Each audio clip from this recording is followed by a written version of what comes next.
zanina chuan martial God Asura kanin chunzom lenga episode ma sa khan man lai than veng tu putar powar chak tak nein chu Feng-a a hlau hle thu kan thlir ho towa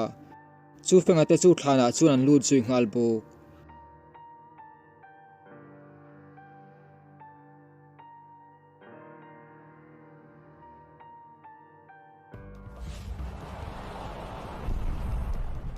thlan chunga chu Feng-a chuan ako chunga khui ni kha putar kha tunge ni zota a hna thataka tho thu a soite kha thiam lo ani ma se khui ni chuan lo soi thadu lowin a thil ti lai chu ngai tu zok turin atia kalna tur lama khil zel bok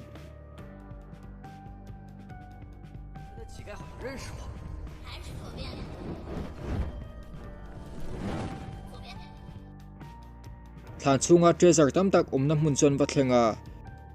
chu hmuna chuan rong tam tak lo gomin an thina la gai lo mel hleya thlan veng tu putar tha kha nian ring ani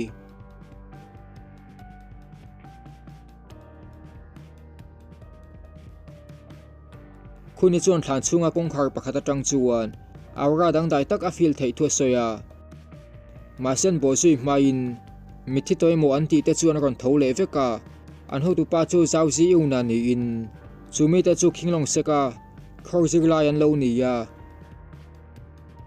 Luyuan-a chuan thlan veng tu putaran hlau wanga lo thi der an ni thu sein treasure lak tu makal ve thowan lo ni ya ma se I alliance te ron thleng an lo mu khan su mei chu surawina wani tian khria surawi chu huan na an lo nei sa to wangin phubalak nan su mei chu tha an tumani an thu soi chu Feng-a na hret chuan a thin rim hleya pakhat chu hnek thlok nga lopin tuman su mei chu an khoi lo tur thua soya in beina chuak ta ni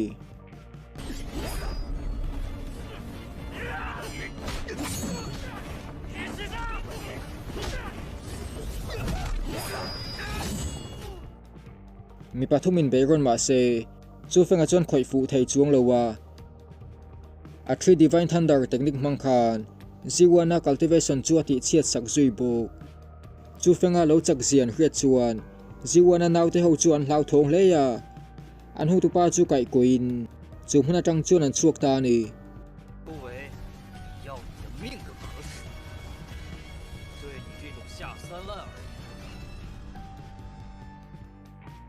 thla chunga treasure vel an lak lai chuan bai hua le bai longa kha lo in bia in Luyuan-a cultivation ti chiat sak chu thila thlak tak ni in an hria Gong Luyuan-a na hret chu huna Buaina lian tak a to thei thu an soya a chan chu Luyuan-a kha Zonwu city lammi ve thawani wangani ma se chu Feng-a chuan su mei ti na tum chu tu poni se khongai na lan tir lo tur thua soya chu chuan su mei rilru chuan hne hle ni anwa chu Feng-a chuan midang ho chu lo vakal masa turatin thlan chunga chuan in khar khum daya khunin aura dang dai taka hriat kha vaen fia tumani a chunga chuan cultivator pakhat alun ngei nin an hria khuni chuan chumi chu tu po ni se a chak hle tur thua lo soya ma se chu Feng-a chuan lo ngai poimo lem lowa temple pakhat chunga chuan putar pakhat chak tak profound realm lo thleng to hi va muin air control technique la ka lo tuma ma se elder Luyuan-a kha ron thleng ve chin putar nen chuan an bei zui ngal bok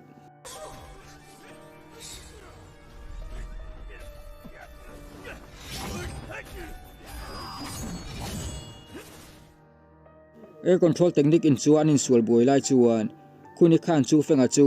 an technique in chu lo wala turin atia chu technique chu a thiam thei chuan a thlo thei don ba ka boro ka po akal tur thua soya ahma ami pahni te chu chakhle ma se chu Feng-a chuan technique chu wala ka tumta ni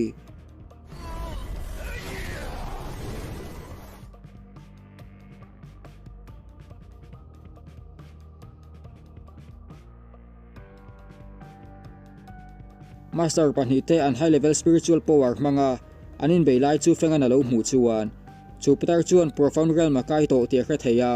khuni chuan thil dang ngai tu lo tur tin air controlling technique chu valavat turin a lo tia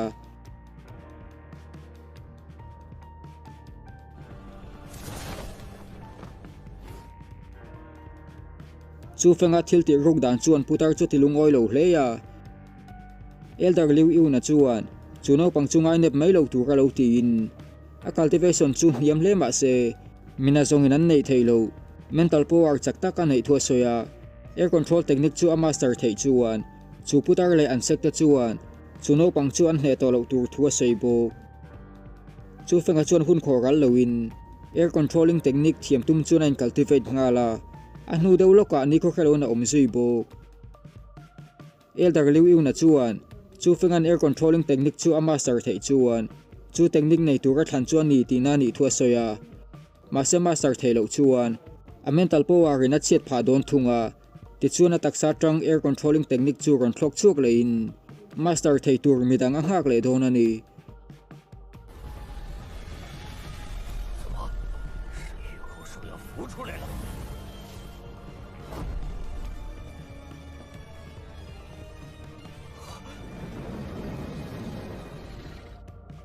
chu Feng-a spirit chu hun mak taka hian a lo goma ta chuan eng thilema tui lian tak hi chu Feng-a chuan hmuin chu thil tui chuan a ron bia a hma tanga lo betrin tu khuini kha lo nia tuna chuan dragon tui chawala nia ala ron keu theilo ani chu Feng-a chu a khila hai hle ya khuini chuan chu Feng-a chu lo mo pu vekin chu huna chuan a ron lu thei har zia thua soya anin biak lak lo lai chuan chu Feng-a chuan a lu chu na ti hle ya khovel pa nga ya a ron har chuak le ta ni chu ti lai chuan master pahnih te pawh kha lo lain be rangin chu Feng-an air controlling technique a master thei chu makan ti hle ya chu technique chu Feng-a mental power chunga awm to ni putar thil lak tumber chu Feng-an a lak fel to wangin elder Luyuan-a chuan in beina chu ti to pa ain teleport bo zui ngal bo mase putar chu lalungoi theilowin a thil lak tu malak khala wang chuan chu Feng-a chu ava bei pheya mase kut doang tak thlan veng tu kha ron lang le thutin putar chu ron reka nopang hi khoi turani lowa ron ti ni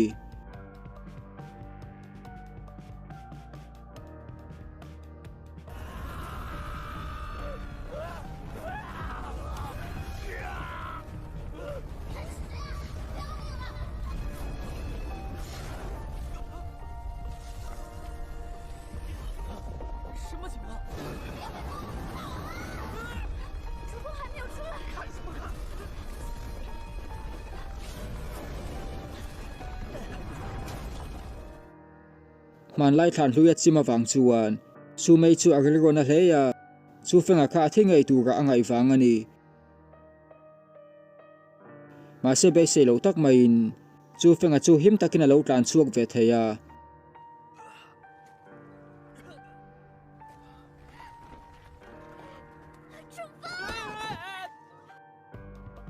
zana lo thlen chuan chu Feng-a te po chu an seklaman lo kir le towa thlan hluya pil san lak mang khan in cultivate zui ngal bok chumi hnu chuan chu Feng-a chuan divine thunder dragon chu amu thei towa mase pil slak chu tam tok lo wangin realm dot leya ala kai theilowa pil sang ni vel lai ala mo don ani chu thil chu Feng-a na ngai tu chian chuan martial god chu ani thei har hle don ni na hria a beidong hle ni mase khuni chuan lo hnemin cultivator dang zong ai chu Feng-a chu an cultivate chakjok tho thua soya chu Feng-a chuan khuni chu chai thin rum tumin mi chak tak an rin thua soya mase rin lo takin dragon tuiba ka lo ni lo thu te soibok khuni chuan an nin deu wangin tuna chuan ek form a chau lo ma se apuar chu chak hle thua soya chu Feng-a power ka chak po le khuni chu ain evolve ve zelanga achak ve tel don ani atuk zinga lo thlenga chu Feng-a chu khor zirlaya tel tur cheng sa ni to ma se zirlai dangte talent test nei chu en ve china tuma chu Mizoa fala tu apa thil zo loka du wangin an khwalama kir le tumani zirlai talent test nei tur te chu te san nei na hun tura an local khom meka zirlai tharan ni emo senior to poni se khor zirlai ni vendu chuan te sun paltlang veka ngai don ani chu zena chu ron chuakin a ron tes ma sabera su mai chon lo soi fein an ma a stone pillar chu zirlai te talent en chin tu ani thua soya chu zena nan hek rol chuan hring ron engin chu talent level hiam berania khor zirlai ni turin a thling lo ti na ni bai hole bai longa te chu alai holvela anuma khor zirlai an ni theidon chia ni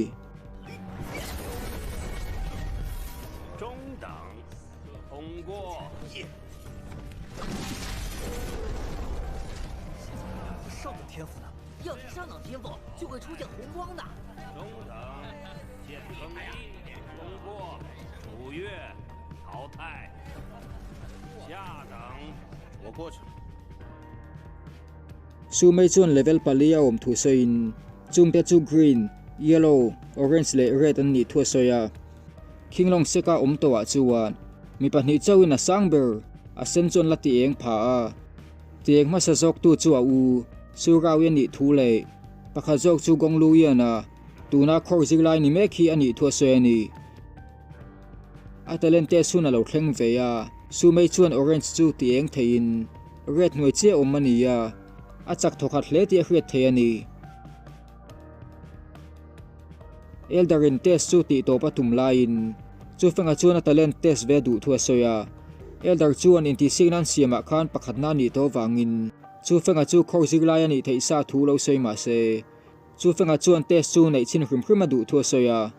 an phal sak ve ta ni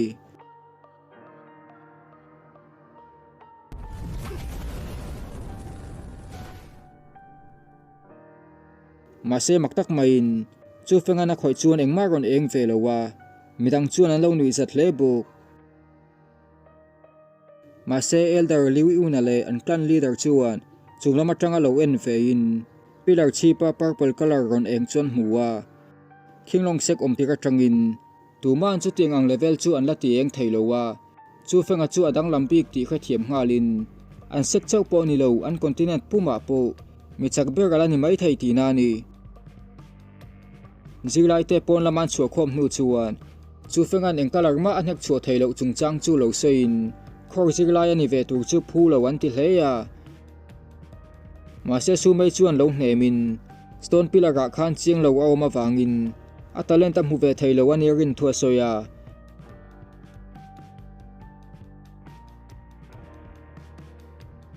anin piak lak lo lain Gong Luyuan-a kha ron thleng ve chia zirlai dang te chuan an za na lan tir nan Chibai an lo buk ngal buk ma se chu Feng-a chuan anga tan vak lo ngai ve lowa Luyuan-a chuan an hret tur tul te ron hrilin su mei chu ron pan hnaya an alliance chin chiana bets chu ron lak sakin khor zirlai an ni hnu chuan tuman alliance khan pa an zom thei to lo thua soya a bets chu ti chiat sakin khinglong sek tan chau chuan rinom taka thok tur an ni to thua soi buk Luyuan-a omdan chu Feng-a chuan ngai thei vak loin Luyuan-a thil tumber chu zirlai dang zong amata na rinom tur a siama ho tu bera om ani thua soya ma se soipo a soi zo fel ma chuan Luyuan-a chuan a bei thuta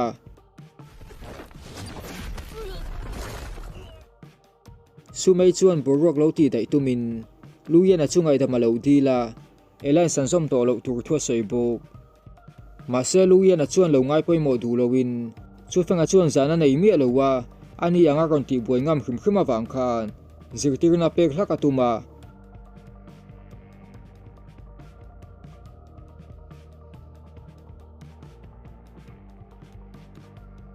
ako chungami khuini po khan Luyuan-a chu la chau buai lo turin atia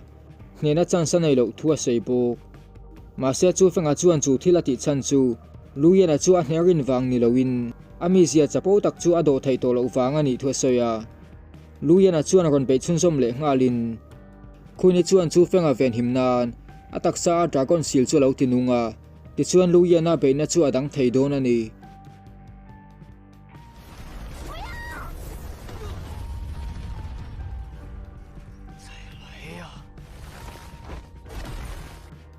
in be chun som zelan tumlai chuan an sek leader Li Chang King a chu ron thlengin